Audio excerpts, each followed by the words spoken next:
¿Qué tal? Buenas noches. ¿Ahí me escuchan bien?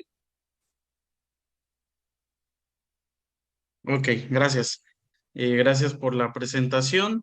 Y lo que vamos a abordar hoy es un tema muy interesante, importante y muy común en lo que es la atención de pediatría el día a día. Hay muchos ganglios en pacientes pediátricos y eso es lo que abordaremos desde el punto de vista ecográfico, tanto la importancia que tiene el ultrasonido como para identificar cuando un ganglio tiene alguna sospecha de ser maligno o cuando un ganglio tiene nada más un proceso de tipo reactivo o inflamatorio y lo que nos ofrece también el ultrasonido respecto a la toma de la biopsia ganglionar.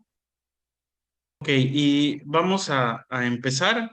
Yo creo que lo primero que hay que recordar o algo importante que hay que tener en cuenta es que los ganglios linfáticos, a pesar de que son estructuras muy pequeñas, tienen una anatomía y una histología peculiar, característica. Hay que recordar que los ganglios tienen esta morfología, es una morfología arriñonada, si se dan cuenta, es como si fuera un pequeño riñón y aproximadamente en el cuerpo humano contamos con 500 a 600 ganglios. Estos ganglios pues se van a distribuir por cadenas ganglionares, principalmente a nivel de lo que es el cuello, a nivel de lo que son las axilas, parte de lo que es el tórax, como el mediastino, y todos los ganglios que hay en las cadenas abdominopélvicas, ¿sale? Entonces, hablando un poco de la anatomía del ganglio, vamos a ver que el ganglio consta de tres áreas principales. Una, que es la más superficial, es la corteza ganglionar. Otra, que es la paracorteza, que la podemos identificar en este color como morado. Y otra, que vendría siendo la parte amarilla o más interna, que es la porción medular. Ahora, en la porción de la corteza vamos a encontrar, entre la corteza y la paracorteza, vamos a encontrar folículos ganglionares. Por ejemplo, acá podemos observar este folículo primario en el cual principalmente vamos a encontrar linfocitos tipo B que van a estar inactivos y también podemos encontrar folículos secundarios en los cuales pues ya los linfocitos B están en múltiples periodos de reproducción. Y en la paracorteza, principalmente las células que domina van a ser los linfocitos T. En la médula es importante saber que tenemos tanto linfocitos T como B y es donde van a estar principalmente desarrollándose lo que van a ser las células plasmáticas, que como recordaremos, las células plasmáticas pues van a ser las células que van a formar los anticuerpos. Entonces, esta es la anatomía normal de un ganglio. Si se dan cuenta, tiene mucha importancia cada capa de un ganglio, porque aquí es donde vamos a empezar a estudiar las múltiples patologías. Hay que saber también, en esta ilustración vemos que los ganglios linfáticos van a tener vasos linfáticos aferentes. Esto, por ejemplo, va a ser el vaso linfático aferente, es el que le va a llevar la linfa al ganglio como tal.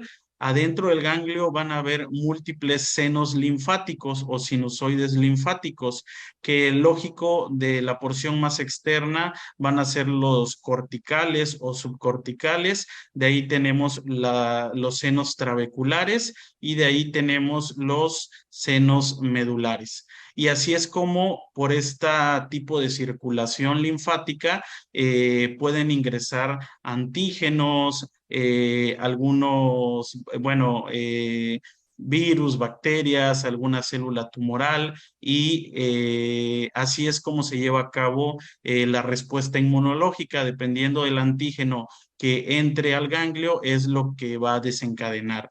y vamos a tener también un conducto o el conducto eferente ganglionar. Eso es importante.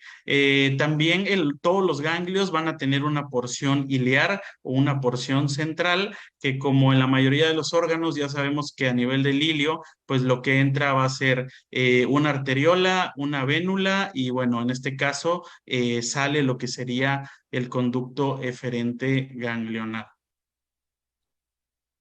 Ok, y ahora, para hablar de adenopatía, la definición de una adenopatía, pues va a ser todo aumento de volumen ganglionar que sea mayor de 1 centímetro de diámetro y el cual se acompañe o no de sintomatología inflamatoria. Y pues la causa puede ser multifactorial, que es lo que vamos a ir abordando. Ok, en la evaluación clínica pediátrica, pues bueno, ustedes ahí yo creo que son los expertos. Yo creo que lo que hacen a la hora de analizar cada caso, cada paciente con una adenopatía localizada o generalizada, ya lo conocen muy bien. Pero los puntos importantes que recordar es que el aumento de volumen ganglionar es un hallazgo frecuente en los niños. Quédense con la idea de que la mayoría de las adenopatías ganglionares en pediatría van a ser de tipo infecciosa, la mayoría de ellas.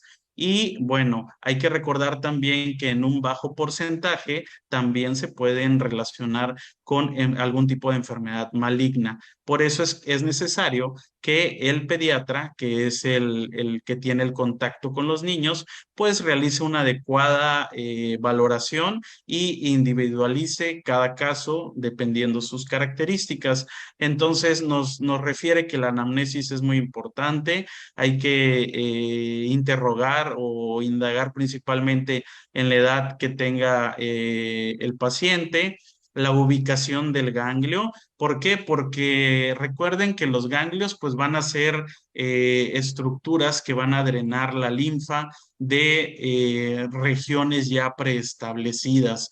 Entonces, si por ejemplo tenemos una infección a nivel de amígdalas o una infección de vía respiratoria superior, pues los ganglios que se van a hacer reactivos o los que van a combatir la infección, pues van a ser principalmente ganglios cervicales, ¿no? Y así es como sucesivamente todo tiene una coherencia. El tiempo de evolución de los ganglios, que va a ser también un dato importante, lo vamos a ver posterior, que entra como uno de los criterios para realizar una toma de biopsia, las características clínicas, pues, y los síntomas asociados, principalmente, pues, descartar procesos infecciosos inflamatorios, que en los pediátricos es lo más frecuente. Ok, y ahora hay que entender o hay que separar a los ganglios dependiendo si las adenopatías son generalizadas o son localizadas o focales. Eso es un punto muy importante. Principalmente cuando las adenopatías son generalizadas, la etiología más frecuente pues van a ser las causas infecciosas. Entre ellas pues existen múltiples infecciones, principalmente la mononucleosis infecciosa, infecciones por citomegalovirus, rubiola, sarampión, tuberculosis, toxoplasmosis. Cuando son origen neoplásico, en pediatría lo más frecuente es la leucemia, linfoma, tipo de histiocytosis o algún otro tipo de tumor. Autoinmunes, artritis reumatoide, lupus o entre otras entidades un poco más raras.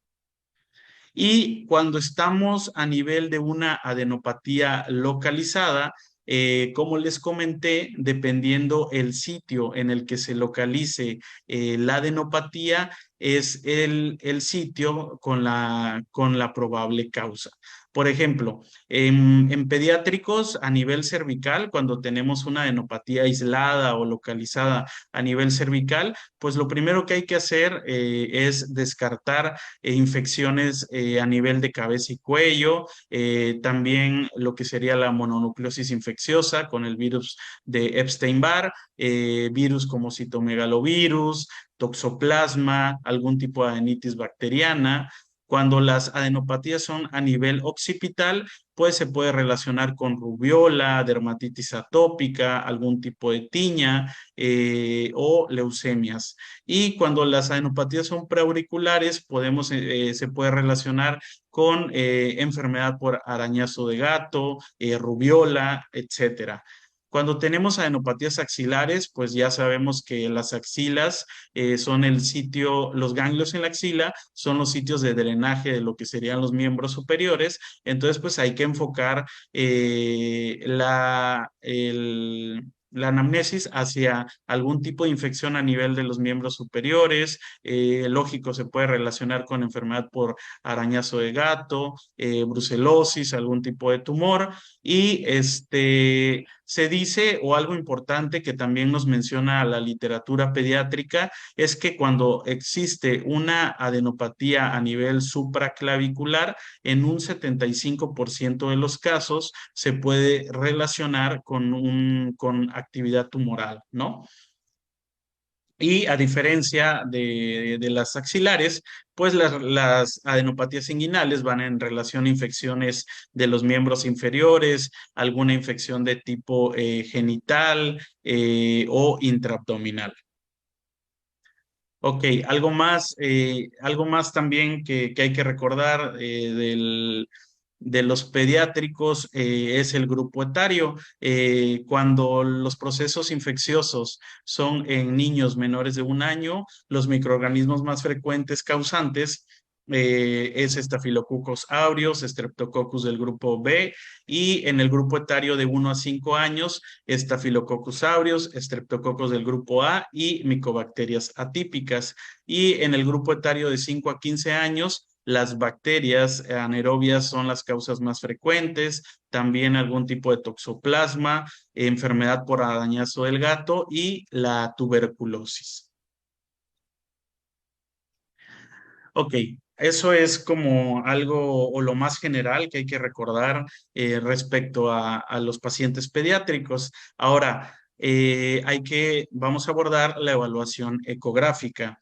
Yo creo que es importante también que como pediatras sepamos o tengamos la idea o nos interesemos un poquito respecto a esta evaluación ganglionar, porque pues al final de cuentas ustedes solicitan el estudio ecográfico para pues caracterizar el ganglio a lo mejor o para buscar el sitio en el nivel en el que se localiza.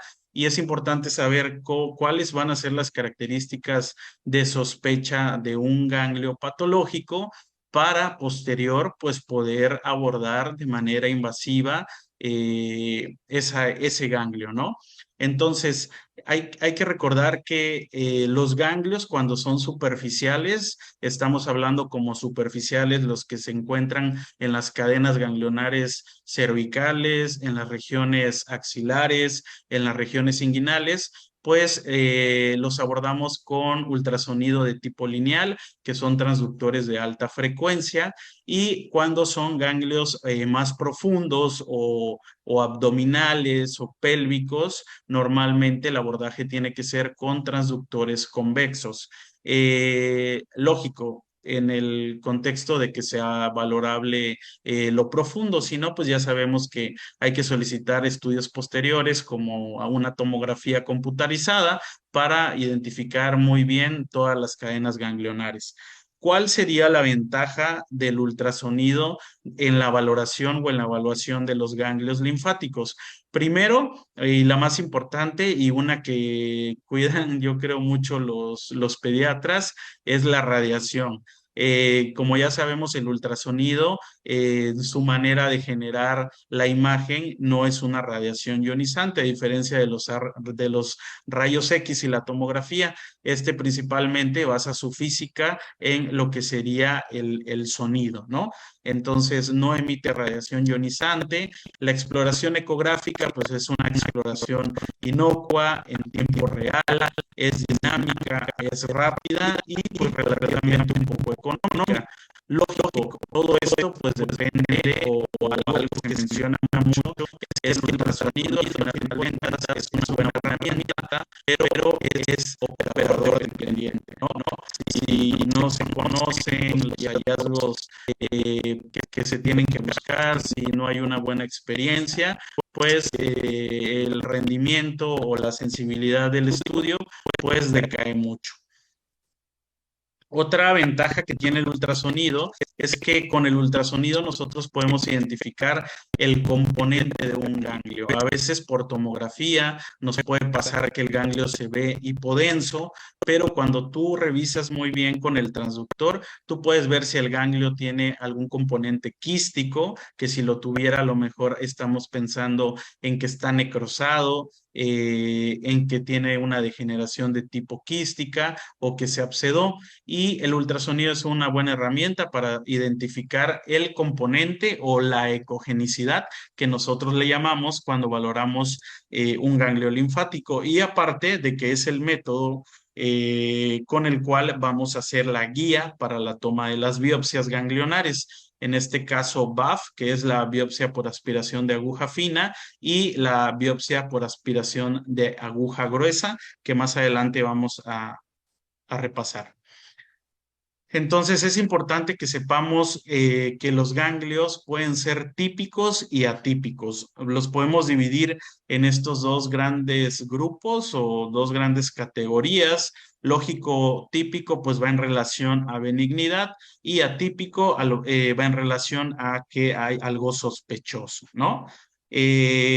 Básico, entender que la evaluación que nosotros le hacemos a los ganglios al momento de abordar con el ultrasonido va a ser la forma, van a ser los bordes, va a ser el hilio, va a ser su ecogenicidad y su tamaño. Ahorita vamos a ir viendo cada característica un poco más a detalle. Entonces, respecto a la forma, cuando nosotros evaluamos un ganglio con el ultrasonido, esto es un ganglio normal. Véanlo bien para que se quede muy bien grabado y vayamos hablando de las características que se van a ir evaluando. Entonces, este es un ganglio normal. Si lo describimos, es un ganglio que tiene una morfología ovalada. Los bordes son unos bordes definidos. Tiene esta porción un poco más blanca o hiperecogénica central, que esto es el hilio, este es el hilio del ganglio, y se ve un poco más blanca porque tiene grasa en su interior. Si se dan cuenta, si ven afuera del ganglio, hay hiperecogenicidad similar a esta porción, es porque esto es el tejido celular subcutáneo y hay grasita. Entonces, así es un ganglio normal. Ahora, cuando un ganglio tiene una alteración en la forma, por así decirlo, que deja de ser ovalado y ahora se vuelve redondo, o una morfología irregular, como estos ganglios que están acá, se dice que han perdido su morfología ovalada. Esto puede ser un dato importante o interesante a la hora de evaluar. Ahora, el hilio. Como les comenté desde la anatomía, el hilio es la porción por donde va a entrar lo que va a ser la vénula, la arteriola, y donde sale el conducto eferente de la linfa. Entonces, este hilio siempre debe estar presente en lo que va a ser todos los ganglios, ¿no?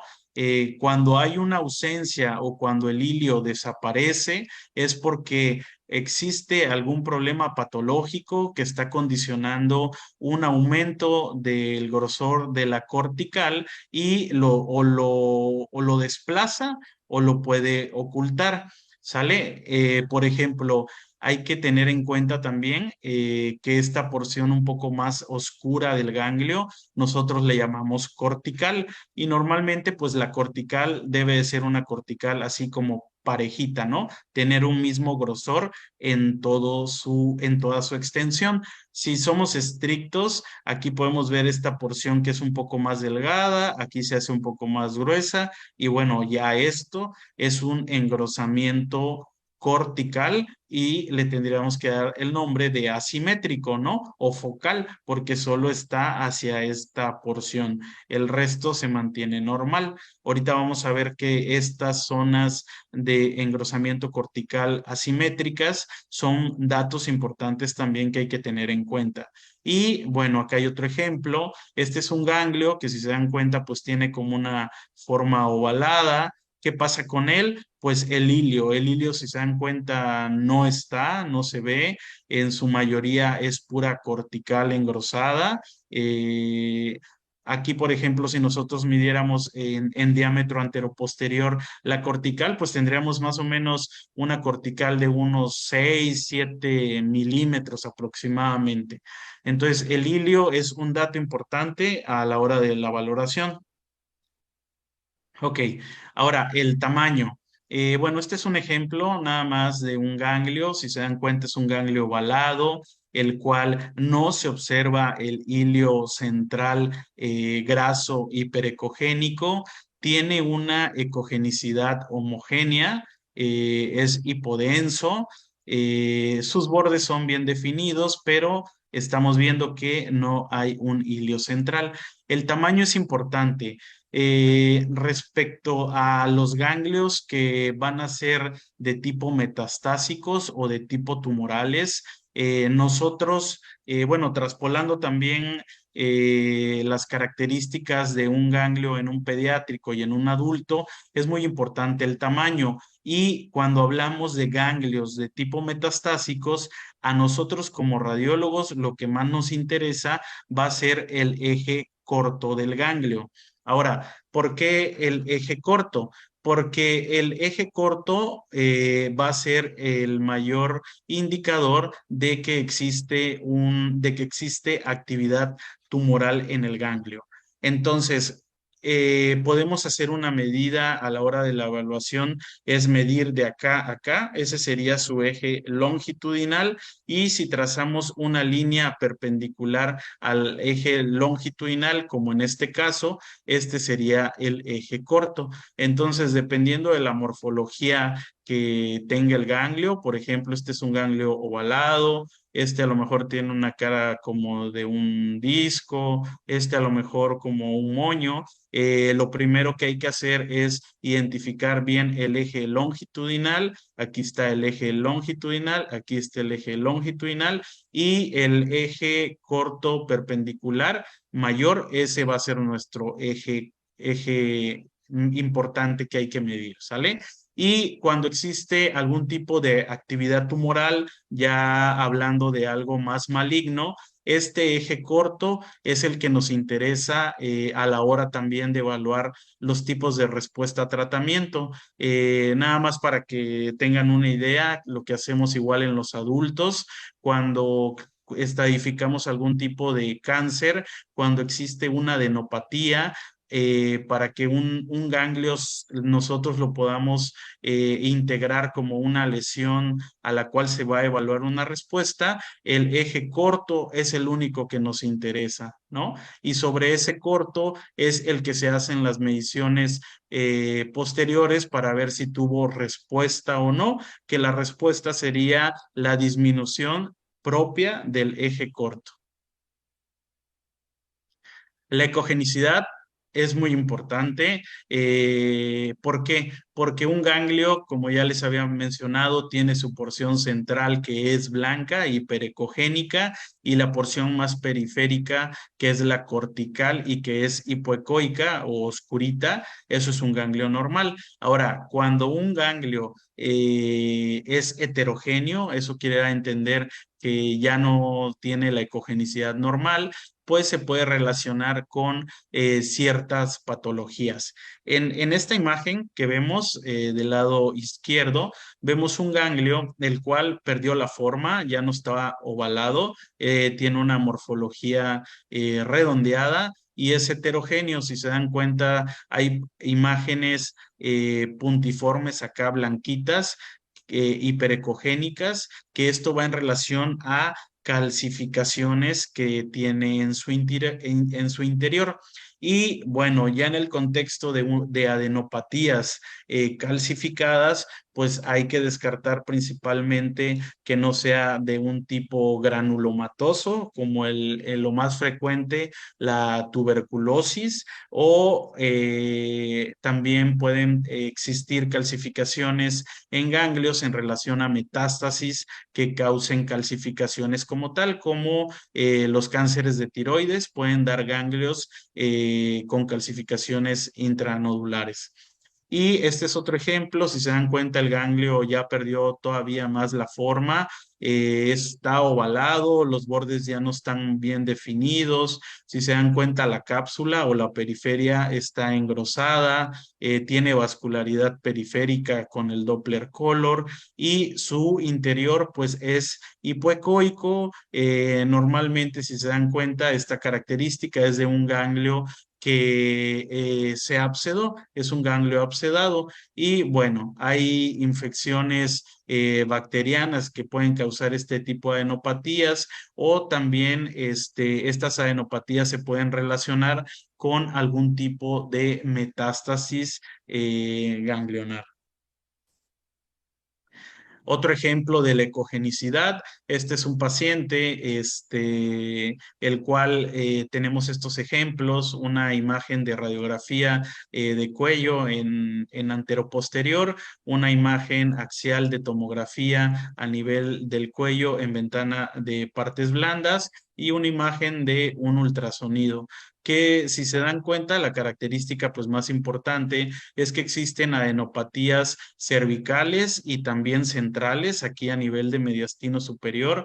¿Qué característica tienen? Pues es muy obvio, es evidente. Tienen micro y macrocalcificaciones todos estos ganglios. Aquí se documenta muy bien en la imagen de tomografía y los puntitos hiperecogénicos en el ultrasonido. Este es un paciente con un antecedente de una sarcoidosis.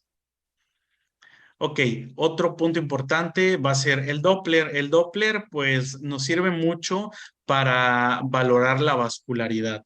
Hay que recordar que el Doppler es esta cajita que se ve acá. Esa cajita es una función que tiene el ultrasonido. La activamos ahora sí que dándole clic a un botón y con eso nosotros podemos ver la característica del Doppler es valorar la vascularidad, ¿sale?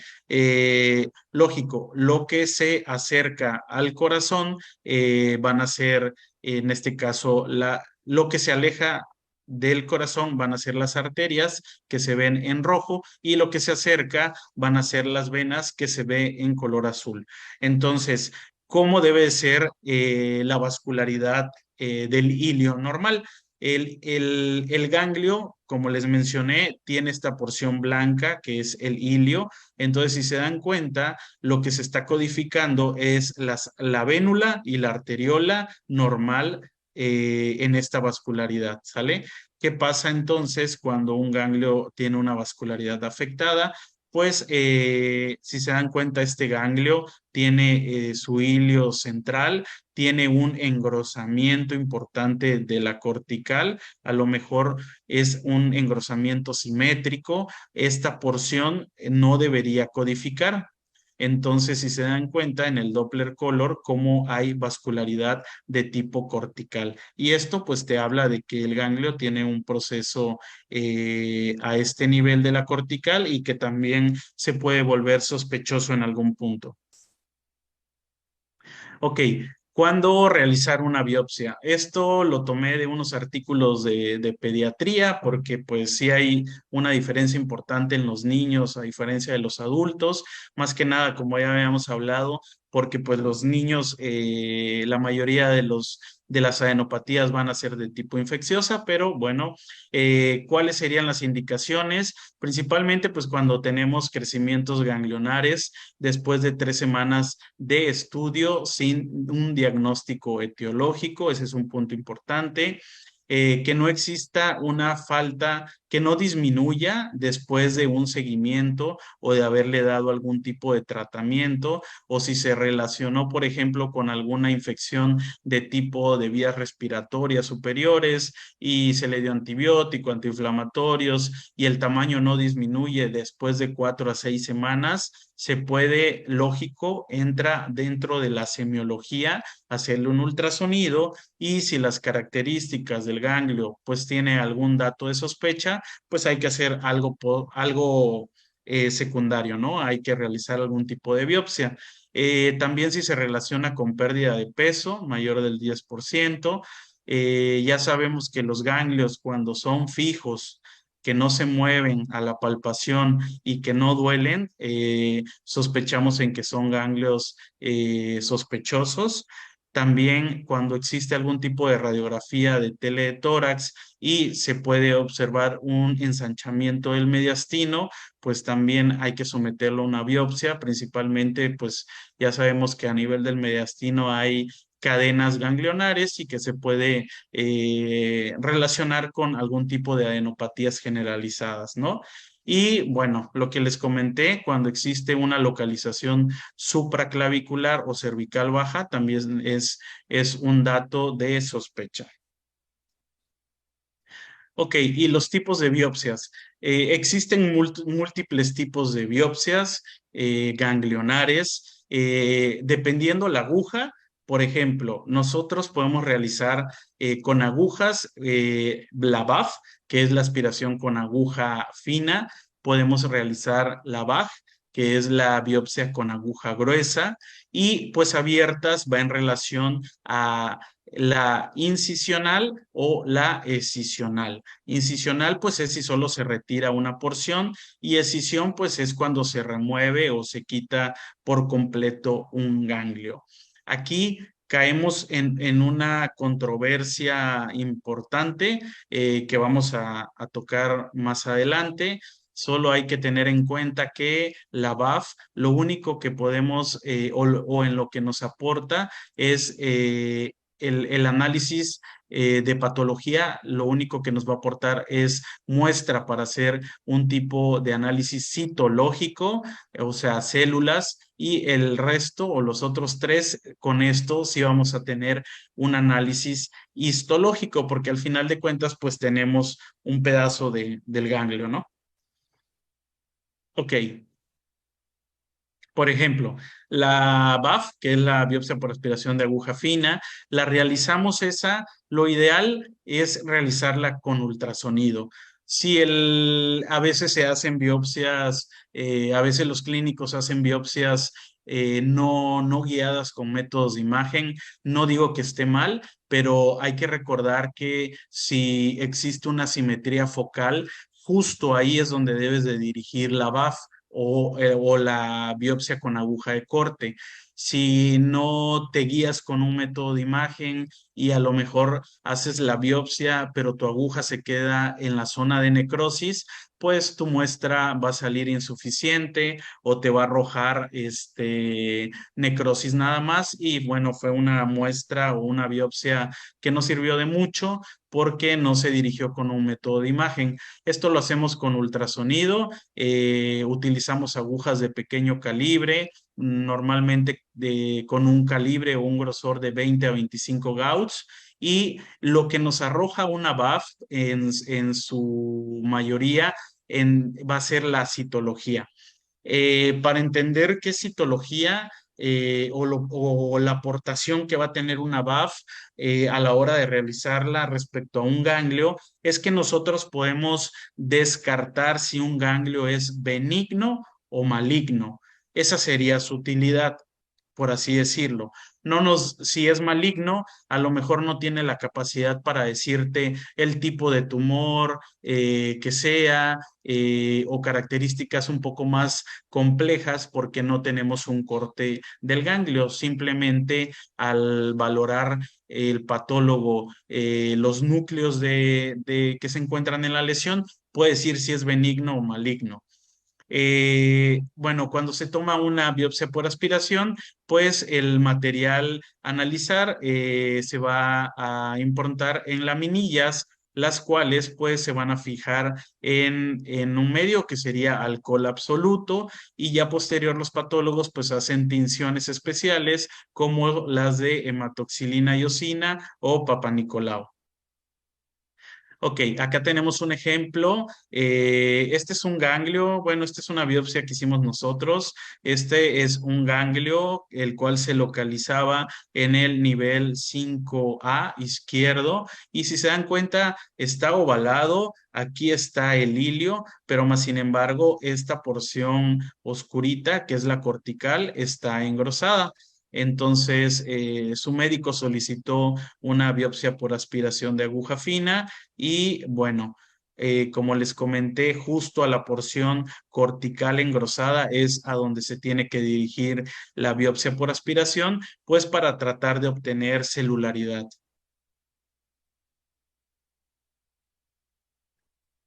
Aquí vemos la aguja, cómo está a nivel cortical.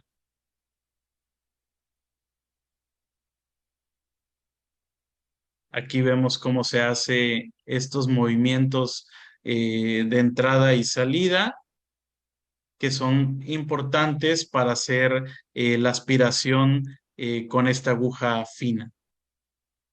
Ok, la biopsia por aguja de corte o biopsia por aguja gruesa o biopsia Trucut puede tener esos sinónimos. Esta principalmente se hacen con agujas que pueden ser manuales o con pistolas de tipo automáticas o semiautomáticas.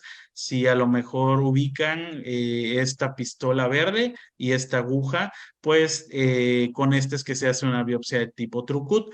Ya son calibres de agujas un poco más gruesos a diferencia de la BAF. Es decir, más o menos utilizamos agujas de entre 14 a 18 gauss y la ventaja de esta biopsia es que nosotros podemos obtener material del ganglio y se puede hacer un diagnóstico histopatológico, ¿sale? Con esto podemos encontrar la visualización de la microestructura tisular, que es algo importante más que nada a la hora de patología tumoral. También el material que se obtiene se puede mandar a hacer ciertos exámenes extras. Si se sospecha que es algo bacteriano, podemos mandar algunos cilindros en solución salina para tratar de hacer un cultivo y bueno, puedes hacer cultivo tanto de bacterias como de hongos o etcétera, ¿no? Ya a lo mejor con ayuda de un infectólogo, él te puede decir qué cultivos le interesa y eso se le corren a la muestra. Y estos cilindros, que son los que se obtienen con la aguja y la pistola, se van a fijar en un líquido que es formol, ¿sale? Ok, por ejemplo, acá tenemos este ejemplo. Este era un paciente con una adenopatía cervical. Bueno, más que nada era un conglomerado ganglionar cervical. Si se dan cuenta, pues es una lesión de gran tamaño, ya está redonda, está hipoecoica, está heterogénea. Podríamos decir que esto es lo que le queda a lo mejor de ilio, tiene una vascularidad tanto iliar y cortical, está engrosada la cortical y esta es una biopsia por aguja gruesa. Con la pistola que les comenté, obtenemos múltiples cilindros de ahí y se manda a su análisis histopatológico. Y la ventaja de la histopatología o de tener un fragmento del tumor es que con esto tanto se le hace el análisis histológico, pero también tienes material para realizar inmunohistoquímica, que como ya sabemos es un perfil molecular importante de muchos tipos de tumores y en pediatría también, porque ya sabemos que en los pediátricos las leucemias y los linfomas son como las enfermedades o los cánceres hematológicos más frecuentes y que es importante hacer estos perfiles moleculares complementarios como la inmunohistoquímica. En el caso anterior se le realizó una inmunohistoquímica, salió positivo a ciertos marcadores como CD30, CD20, CD15 y bueno, el diagnóstico definitivo fue un linfoma de Hodgkin tipo clásico. Ok, este es por así decirlo, otra utilidad que nos ofrece el ultrasonido. A lo mejor esto para un cirujano pediatra le pueda interesar. Se pueden realizar biopsias escisionales guiadas con arpón. A lo mejor tengan en mente arpón cuando hablamos de nódulos en mama, que al final de cuentas es la misma el mismo procedimiento. Lo que se hace es colocar una aguja, un alambre especial dentro de un ganglio linfático, el cual, pues por lógica, exista duda a la localización manual. Si a lo mejor el paciente tiene un cuello muy gordito y el ganglio está muy profundo y no se logra palpar bien, pues se puede hacer un marcaje con arpón, que eso significa que guiado con el ultrasonido colocamos este alambrito directo adentro del ganglio y entonces posterior, eso es prequirúrgico y ya posterior en quirófano, el cirujano pediatra pues sigue la guía del alambrito, llega directo a donde está el ganglio y sin ningún problema pues lo puede retirar, ¿no? Con esto tenemos una mayor precisión quirúrgica, bueno, tienen una mayor precisión quirúrgica, disminuye el tiempo de la cirugía, lógico, porque pues ya se sabe dónde está localizado y mayores probabilidades de verdaderos positivos y disminución de falsos negativos. Acá tenemos un ejemplo. Unos ganglios, si se dan cuenta, acá están estos ganglios, los cuales pues están redondeados, no tienen hilio, están hipoecoicos, se hizo un marcaje con un arpón a nivel de un ganglio y a posterior el cirujano pediatra en quirófano pues puede ser la escisión completa con una mayor facilidad a la hora de la localización y sí fue un paciente con una enfermedad linfoproliferativa, un linfoma. Ok, y hay algo interesante que hay que tener en cuenta a la hora de entender un ganglio, por qué se comporta de esta manera. Y hay esta característica importante, los ganglios metastásicos. Si se dan cuenta, como les comenté desde un principio, la linfa va a introducir o ingresar a nivel del ganglio a partir del conducto aferente. Posterior, este conducto va a viajar por los senos linfáticos y va a salir por el conducto eferente. Entonces, este es un ganglio normal. ¿Qué pasa en un ganglio metastásico por tumor? Va a llegar las células cancerígenas a nivel del ganglio del vaso aferente, se van a localizar como una micrometástasis a nivel de la cortical. Posterior estas células cancerígenas van a empezar a crecer, entonces pueden aumentar de tamaño esta zona focal y lo que pasa es que la actividad tumoral de las células cancerígenas va a aumentar, que va a hacer que el ganglio pierda su hilio, lo sustituya por células malignas hasta que se observe un ganglio así, un ganglio redondeado, ya con puras células cancerígenas. Posterior, una vez que ya es imposible la vascularidad a nivel del ganglio, lo que va a empezar va a formar una zona de necrosis, que en este caso es frecuente encontrar en los ganglios metastásicos por algún tipo de tumor, necrosis central, lógico por la intensa actividad tumoral que hay y el recambio que hay a nivel vascular. Y ya posterior, cuando sigue creciendo, lógico, va a haber una ruptura de la cápsula, el ganglio puede tener estos bordes irregulares y con múltiples zonas de necrosis. Entonces, es importante entender este gran ejemplo. A lo mejor esto va un poquito más enfocado a oncología, a ya como tal tumores, pero un depósito cortical o subcortical, como la ilustración, se puede identificar en el contexto de un paciente, por así decirlo, con un tumor a nivel de la mama.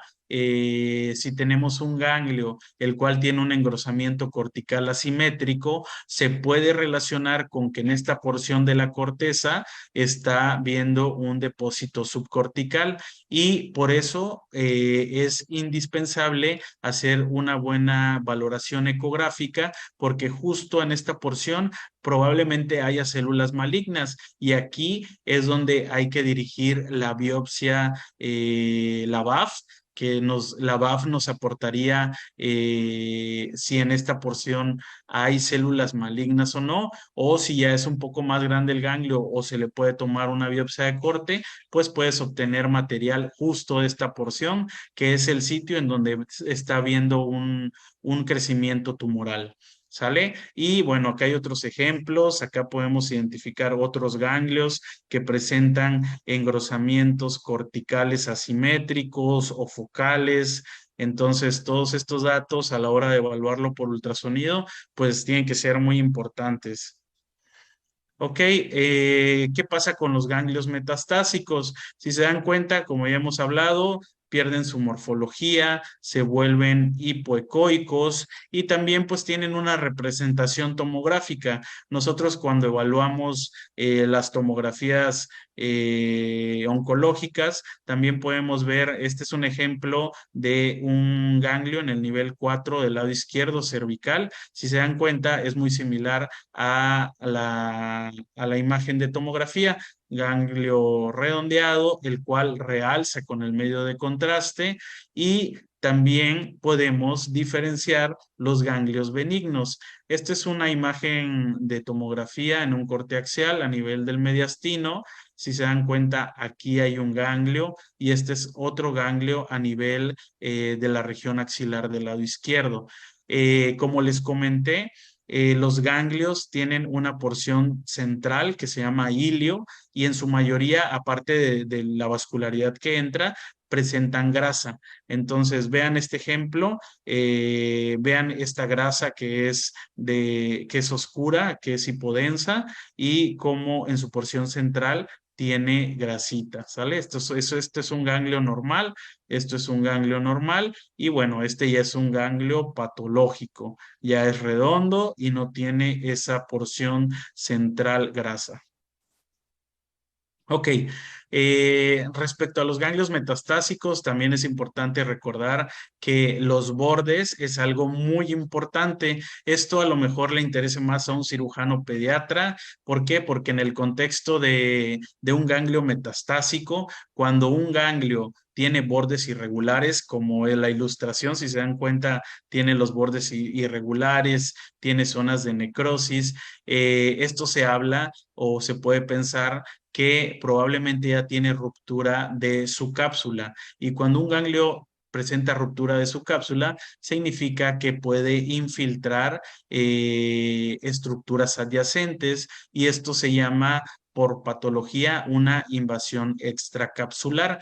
Hay datos tanto ecográficos o tanto tomográficos que te orientan respecto a una invasión extracapsular, pero bueno, al final de cuentas, este término es más que nada histopatológico y bueno, el patólogo puede ver al momento de analizar la pieza cómo existe discontinuidad de su cápsula y extensión a tejido adyacente.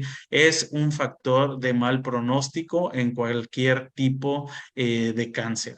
Y bueno, este es un ejemplo. Hay un ganglio acá yugular izquierdo el cual, si se dan cuenta, pues tiene los bordes irregulares. También por ultrasonido no tiene una forma, los bordes son muy irregulares, está heterogénea, es de predominio hipoecoica y algo característico es que acá está la vena yugular. Si se dan cuenta, infiltra o contacta la vena yugular y también está infiltrando y contactando esta porción del músculo esternocleidomastoideo. ¿Sale? Entonces, la grasita también que está acá oscura, periférica al ganglio, si se dan cuenta, está estriada, está como sucia, se ven ahí unas espiculaciones del propio ganglio que te hacen sospechar por tomografía que pues es un ganglio ya con una invasión extracapsular. Ok. eh, Otro punto importante que entender respecto a cómo se desarrollan los ganglios por procesos linfoproliferativos, que es muy frecuente en pediatría, es que en las fases iniciales, por ejemplo, este es el ganglio normal, en la fase inicial puede ser difícil diferenciar entre un ganglio normal con un ganglio reactivo. Posterior, conforme el proceso va aumentando o se va desarrollando, empieza a surgir un engrosamiento progresivo de la cortical, el cual tiende a ser regular y hasta que lo que hace es obliterar el hilio. Y finalmente, pues el ganglio adopta una morfología redondeada, pero a diferencia de los ganglios metastásicos, son ganglios que se quedan en una enfermedad linfoproliferativa, son ganglios que se quedan a lo mejor redondos, sin zonas de necrosis. No es como común que un linfoma condicione necrosis y tienden a tener como un color muy parejito, como muy homogéneos y hipoecoicos, a diferencia de un ganglio de tipo metastásico que empieza con un implante subcapsular, posterior obliteración del hilio, posterior ruptura y posterior necrosis. Esos datos son importantes desde el punto de vista a diferenciar si es maligno o linfoproliferativo. Acá hay unos ejemplos nada más de procesos linfoproliferativos. Si se dan cuenta, tenemos este ganglio está el hilio acá, blanquito, pero tenemos un engrosamiento cortical asimétrico, ¿no? Más hacia este lado. En este caso, pues fue un linfoma del manto, ¿sale? Acá tenemos un ganglio ya un poco aumentado de tamaño, el cual tiene los bordes como lobulados. Tenemos ciertas porciones del hilio que ya están casi sustituidas, en su mayoría es más engrosamiento cortical y bueno, este era un ganglio en relación a un linfoma linfoblástico tipo B. Y acá tenemos otra característica que es lo que les mencioné. En un linfoma, un ganglio tiende a ser ovalado, sin hilio, homogéneo, hipoecoico, ¿sale? Este es un ganglio en un paciente con un linfoma de Hodgkin. Ok, y bueno, ya nada más, ya vamos a terminar, nada más para conocer los diagnósticos que existen por patología. Es importante perdón, es importante saber también que los diagnósticos por histopatología cuando nosotros hacemos una biopsia de algún ganglio, podemos obtener múltiples diagnósticos, ¿no? Principalmente por el sitio en que esté afectado el ganglio, ¿sale? Cuando tenemos un diagnóstico con una hiperplasia folicular, se relaciona principalmente con procesos infecciosos, enfermedades autoinmunes y reacciones inespecíficas.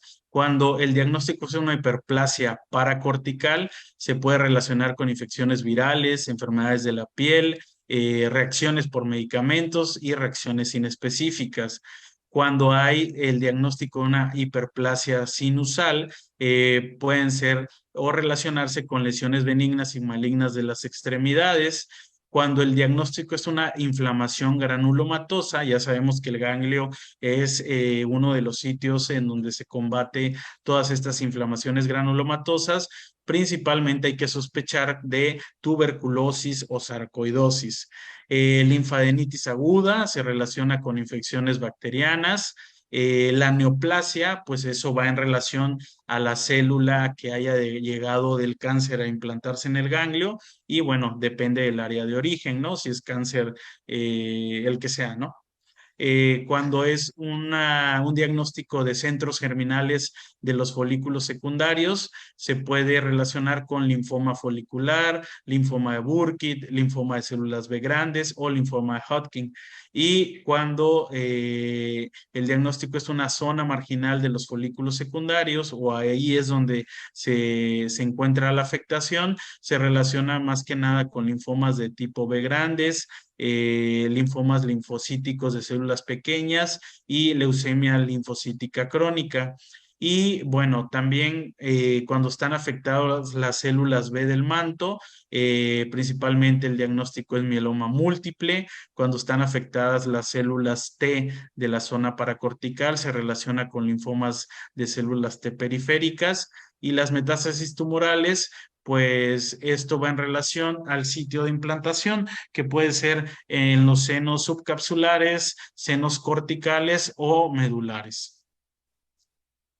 Entonces, en forma de resumen, hay un algoritmo importante que hay que llevarse a casa, que es cuando existe una masa, un nódulo cervical palpable que tenga una sospecha clínica de ser una adenopatía, pues si la clínica es sugestiva de que es un ganglio reactivo o infeccioso, en el caso de la mononucleosis, hay que solicitar pruebas serológicas para virus de Epstein-Barr y darle seguimiento aproximadamente en un mes. Si la serología sale negativa para virus de Epstein-Barr y no hay resolución o no hay mejoría clínica, necesitamos solicitar como parte de la semiología de una adenopatía, una ecografía ultrasonido para confirmar de que sea un ganglio, su localización y pues las características que hablamos en la charla, ¿no? Si tiene características de benignidad o malignidad. Si este ganglio tiene características reactivas o inflamatorias, pues se le da seguimiento clínico. Si el ganglio presenta características de sospecha, en paciente con alguna neoplasia ya documentada, hay que realizar un tipo de biopsia. Se puede realizar una biopsia, una BAF, para descartar si es maligno o no, o si el ganglio tiene características de un proceso linfoproliferativo, ahí tenemos que hacer una biopsia quirúrgica, en este caso escisional, o como alternativa tenemos la biopsia con aguja de corte. Entonces, hay que tener en cuenta y algo muy importante, que si la patología a descartar o la sospecha es un linfoma, la BAF pues no tiene ninguna aplicación. Ahí lo que necesitamos es un tejido histológico y sabemos que el gol estándar para el diagnóstico de un linfoma o de una enfermedad linfoproliferativa siempre va a ser la pieza o la escisión de un ganglio. ¿Y cuál? El que esté más grande. No se quita por accesibilidad, sino se tiene que quitar en relación al tamaño. ¿Sale? La biopsia con aguja gruesa es una alternativa para el diagnóstico. Nosotros podemos obtener material histológico y como ya les demostré, también se pueden realizar estudios complementarios como inmunohistoquímica para tener un diagnóstico certero. Listo. Gracias.